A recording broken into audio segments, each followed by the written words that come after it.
Pluralcast.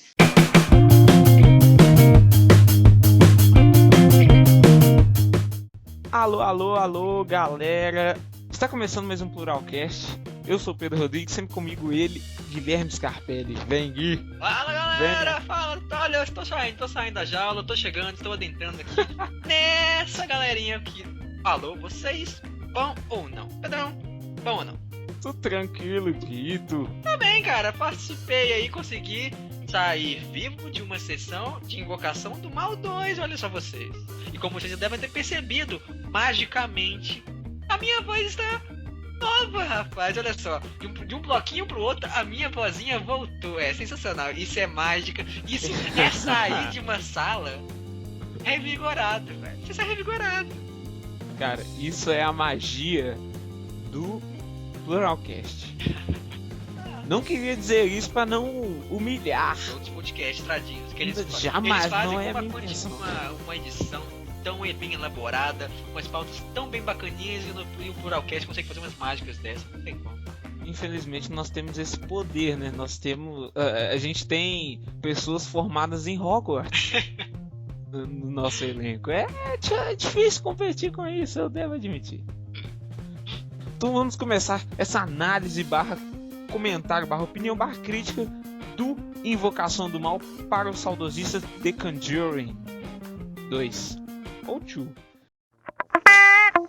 Guilherme, as suas primeiras impressões, o que você quer falar primeiro sobre esse filme, que na minha opinião é um muito bom filme. Concordo que é um bom filme, ele segue a mesma pegada que o primeiro filme, é um filme que retrata o suspiro que os filmes de terror estão tentando dar hoje em dia, que é um gênero que está sofrendo com um monte de filme ruim. Eles tentam revigorar. Parece que Invocação do Mal 2 consegue fazer com que a minha opinião mude pelo menos um pouco. Eu fique esperançoso para os próximos filmes de terror.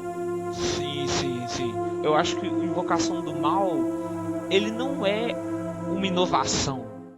Na minha opinião, ele não traz nada de novo ao gênero, ele não inova. Eu acho que ele faz o que o gênero tá precisando no momento, que é aliar os sustos que existem dentro do filme, apesar de bem pontuais. Então, apesar dele ter esse susto, o James Wan, que é o diretor, que inclusive é o próximo tópico que eu vou puxar em discussão, ele se preocupa em contar uma história, em estabelecer relações entre os personagens, ele se preocupa em usar bem a câmera, usar bem a edição. Eu acho que é isso que o gênero está precisando. Eu consegui sentir uma inovação. Eu não me recordo se no primeiro filme tem isso, porque eu assisti há muito tempo e eu não revi para comentar sobre esse podcast. Eu não lembro se exatamente tem isso, mas o que eu quero falar aqui é sobre a relação entre os dois personagens, o casal de Warren, que eles falam, um fala com a seguinte forma, que tipo, conta uma história, aí encontrei uma pessoa, e a primeira pessoa que eu encontrei entendeu essa história, eu me casei com ela. Os dois contam a mesma coisa, e isso eu achei muito legal. São coisinhas assim que fazem com que a gente se aproxime dos dois e achem uma história muito legal. É isso que ele tem de diferente. Sim, eu acho que o James Wan se preocupou mais em estabelecer essa relação neste segundo filme. Até porque é apenas a segunda vez que a gente está diante do casal, né? Lembrando que, se você for pensar em franquia, esse é o terceiro filme contando com a Annabelle, que é o spin-off, e provavelmente deve ter um segundo spin-off agora.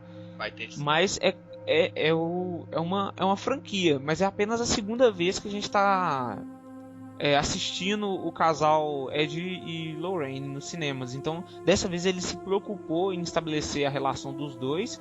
Ao meu ver, e eu gostei disso. Foi muito bem feito. Eu gostei bastante. Tanto essa questão que você abordou deles falarem de fatos desencontradamente, ou seja, cada um conversou com a menina em um ponto da história, mas os dois falaram a mesma coisa, ou seja, mostra que os dois estão conectados. E a todo momento eles se preocupam um com o outro, o filme mostra que um precisa do outro. Então, assim, é muito bom porque você entende por que os dois estão sempre juntos, por que um completa o outro, e isso te faz querer entender mais coisas sobre a história deles. Por exemplo, agora a gente já tem um link total com o quarto deles. Você sabe que todo momento que ao final dos filmes eles entram no quarto deles para adicionar mais um item às estantes, você sabe que ali pode estar tanto uma referência a algum filme que já foi feito, no caso os dois primeiros. Um filme que pode vir. Isso mesmo, tanto um filme que pode vir. Então você fica pensando, qual dos itens que está sendo mostrado ali vai ser o próximo a ser abordado? É como se fosse uma cena pós-crédito da Marvel.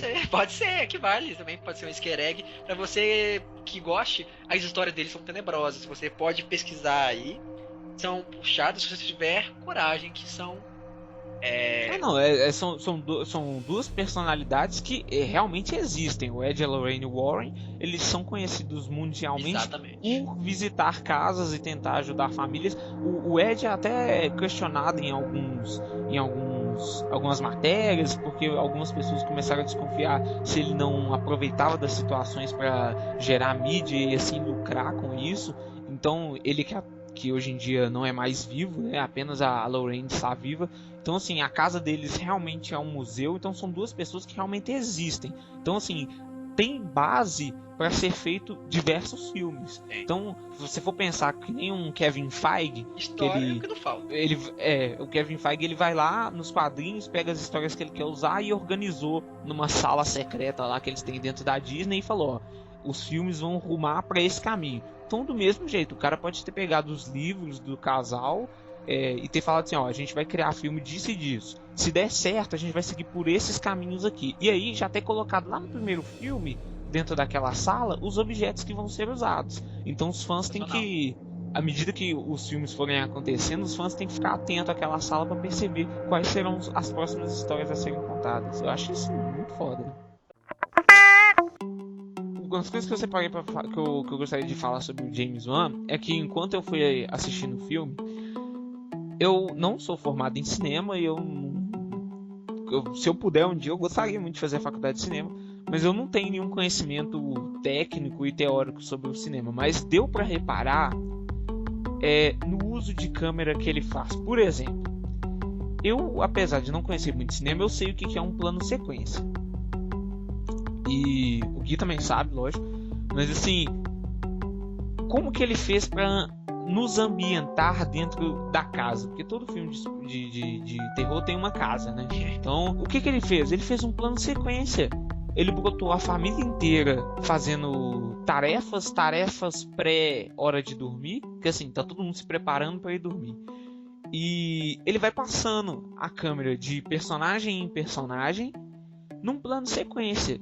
E nesse plano de sequência, que eu não sei nem se dura 2 minutos, talvez menos, ele te mostra a casa inteira, cara. E você, pronto, você tá ambientado, você já conhece os cômodos, você sabe como é que faz pra sair do quarto e entrar no porão, você sabe como é que faz pra sair do quarto do mais novo e ir pro quarto da mãe. Depois desse plano de sequência que ele te mostra, se você for solto naquela casa e durante a noite você ouvir um barulho, você consegue ir pro quarto da mãe junto com os irmãos, cara. Se bobear, você chega antes deles. Não, a velocidade vai depender da força do seu cagaço. Não é uma coisa assim, eu te mostrei agora e eu vou usar isso lá no meio do filme. Não, te mostrei, entendeu? Então agora eu vou usar isso que você entendeu pra construir uma cena. E vai. E é assim.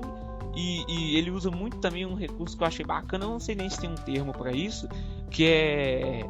Ele coloca você em dois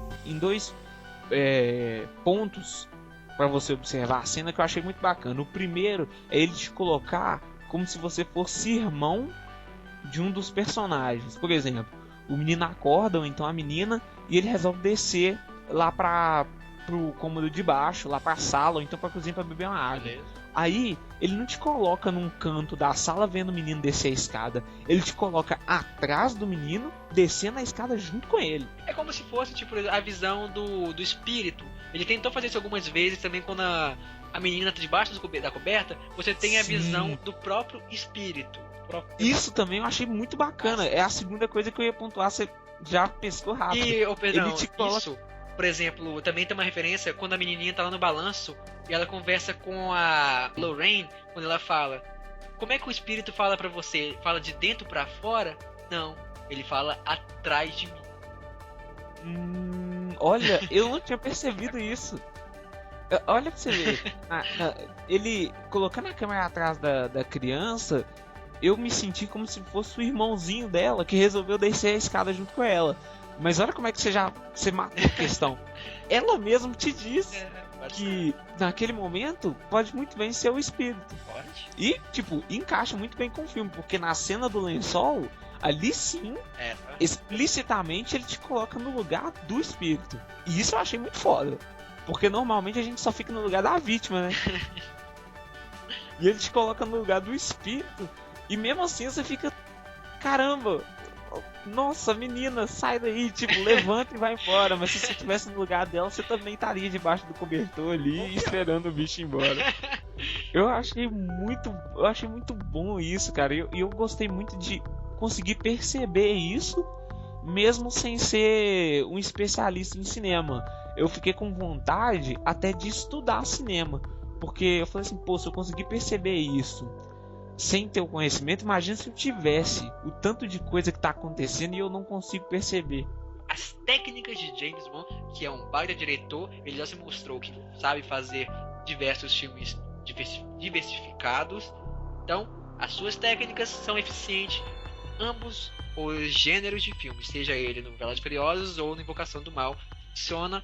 E eu não sei se as técnicas são as mesmas. Eu pude perceber que a câmera girar de uma câmera acontece em ambos os filmes.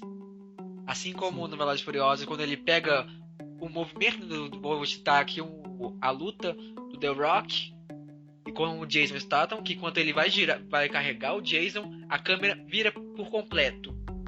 Isso também aconteceu no Invocação do Mal. Teve uma hora que também aconteceu a mesma cena, que eu achei muito legal. Esse negócio funciona. Terror ainda é mais legal ainda. Tipo, é uma assinatura do cara, né? Exatamente. Eu tava com muita dificuldade de decidir qual dos dois filmes, Invocação 1 e 2, qual dos dois era melhor, porque eu realmente gostei muito dos dois. Mas eu cheguei à conclusão que o primeiro é melhor. O segundo, ele claramente tem um orçamento maior. Você percebe isso assistindo o filme.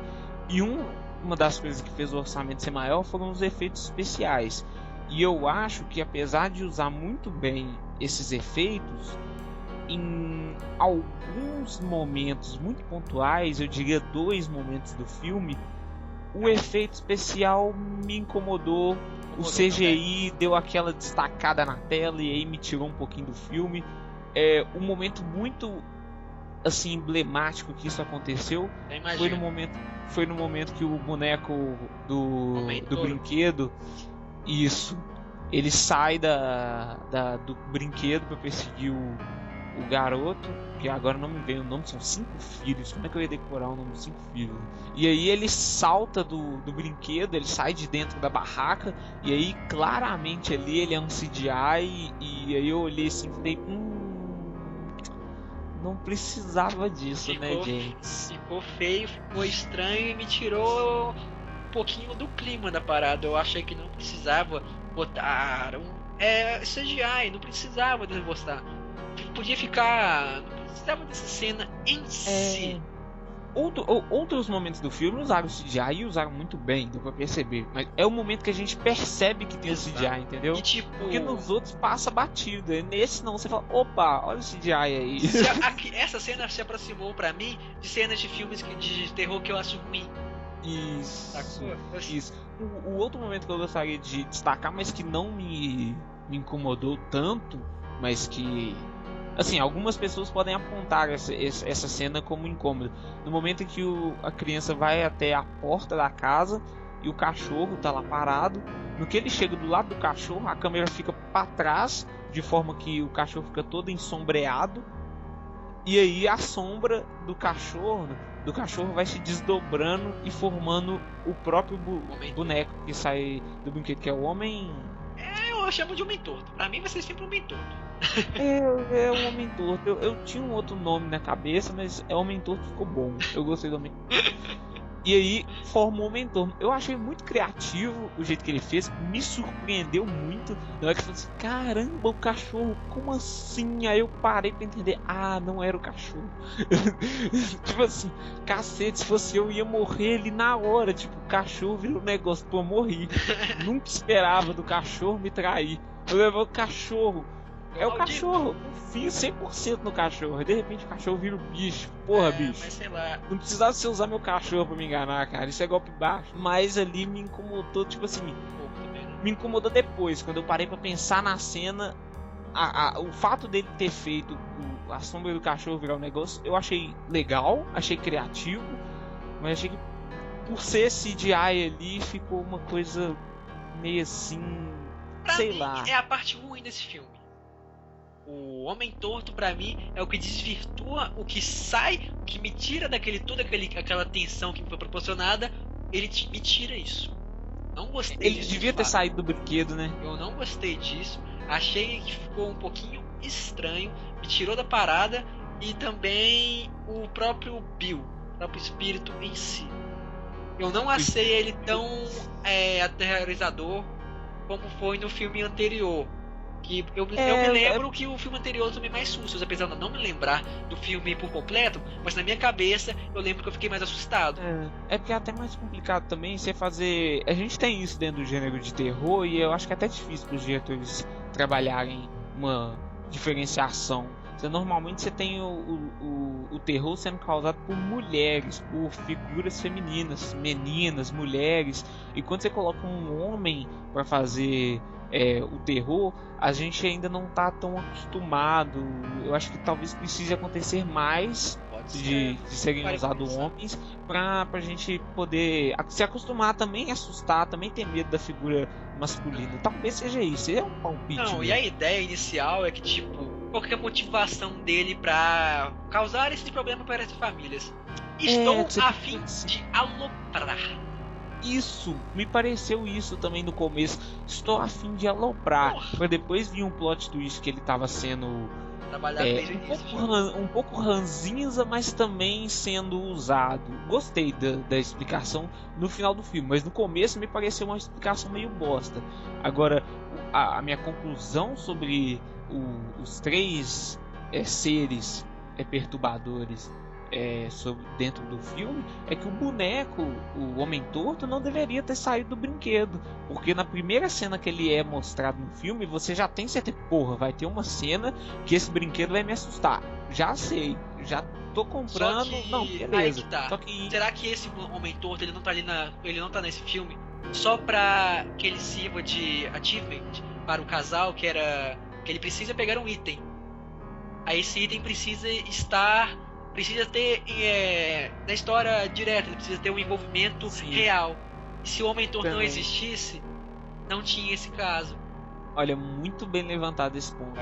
Eu não tinha pensado nisso. Eu acho que faz todo sentido. Eu acho que você matou a questão. o Homem Torto, ele saiu do brinquedo pra virar item. Pra virar um item dentro do quarto. Exatamente. Porque ele pode aparecer em outro filme depois também. O final do filme é outro ponto que eu esperava um pouco mais. O confronto final contra o Balak, eu esperava uma coisa mais ativa do Balak. Tá certo que ele ficou ali no cantinho da sala, aterrorizando e tal. Nada. Ele fez nada. Ele prendeu a Lorraine na parede e tava influenciando para que o Ed caísse. Mas antes dessa batalha final, ele já tinha aparecido lá atrás também, ele apareceu na visão dela. E quando ele aparece pela primeira vez, eu meio que não entendi aquela figura emblemática, sei lá, aquela freira, sei lá, não entendi muito bem. Porquê que aquilo ali tá aparecendo. Ele quer ajudar, porque ele tá apontando pra morte dele, ele tá querendo alertar, eu meio que não entendi, eu viajei quando apareceu. Eu também fiquei meio... Lógico que por ser uma figura assustador, e eu até elogio a produção do filme por ter pensado em usar uma freira pra me assustar, que eu vou, caceta, como o cara vai pensar, não, vamos usar uma freira pra assustar agora. Depois é explicado que o demônio queria era o Ed, porque o Ed foi influenciado a ser essa pessoa que ele é, de ajudar as pessoas contra os demônios e tal, por causa de uma freira. Aí, tipo, faz um sentido. O cara foi influenciado a combater a gente, pensando assim, pelo lado dos demônios, por causa de uma freira. Então, por que não eu usar a figura de uma freira pra atormentar ele a ponto de tentar matar ele, entendeu? O Balak representou bem o seu papel. Pena que ele apareceu muito pouco. Teve um momento ou outro que é inevitável você rir, né? Por exemplo, na hora que o menino ele vê que o carrinho de trem tá voltando, né? Ele puxa o carrinho vai pra dentro da barraca. Aí ele vai deitar, a barraca volta. O carrinho volta. Aí todo mundo fica assim, eita. Aí ele vai lá e pega o carrinho e manda de novo. Aí o carrinho volta. Não tem como você não dar uma risadinha, tipo assim. O menino tá brincando com o demônio, velho. Como assim?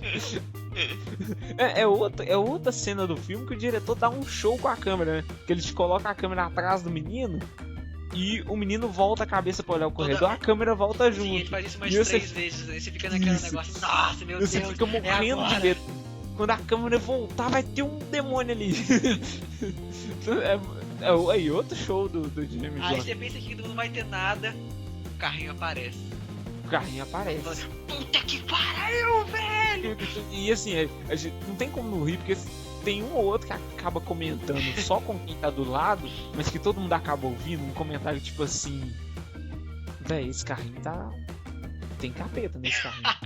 Você vai achando, tá lá a relíquia que o Zoran vai pegar no final do filme. É o carrinho. É o carrinho. Eu não entendi porque que ele deixou o carrinho pra trás. O carrinho visivelmente está endemoniado. Então assim, na hora que o cara solta uma dessa e você acaba escutando, não tem como você não rir. Como a gente sempre aborda aqui nas nossas críticas, opiniões dos filmes que a gente faz aqui no Pluralcast, o filme, como todo filme, tem seus pontos bons e tem seus pontos ruins. O que eu acho que acontece neste caso é que os pontos bons acabam sobressaindo em virtude dos pontos ruins. Então assim, acaba que por mais que tenha esses pontos ruins que a gente levantou, o filme ainda consegue ser um filme muito bom. Assim a gente encerra com a notinha do Gui. E a representação para nota desse filme, pra mim aqui, de 0 a 10. Tem um de 0 a 5 também, mas eu prefiro de 0 a 10, pra ser exato, eu gosto disso. Também prefiro de 0 a 10. Pra mim, Invocação do Mal 2 merece nota 8,5. Muito legal. 8,5, eu acho que é uma nota muito boa. Nós ficamos aqui com mais esse bloco do podcast, um bloco um pouquinho maior dessa vez, pra gente poder falar tudo sobre esse filme, dar todos os detalhes, todas as nossas impressões. Muito obrigado pela sua presença, Gui. Eu que agradeço, Pedrão, por mais um episódio. Estaremos aqui semana que vem, novamente, para mais um episódio. E muitos que virão. Valeu, galera, que assistiu. Muito obrigado novamente pelo seu acesso. Deixe seu comentário. Não esqueça de compartilhar essa análise, para que essas pessoas vejam que tem gente falando de Invocação do Mal. Tem muita gente falando? Tem. Mas a gente fala diferente. A gente fala delícia. Que bonito esse pó grande aqui, ó. Muito obrigado a todos vocês. Até a próxima. Tchau, tchau. Bye, bye. Pluralcast.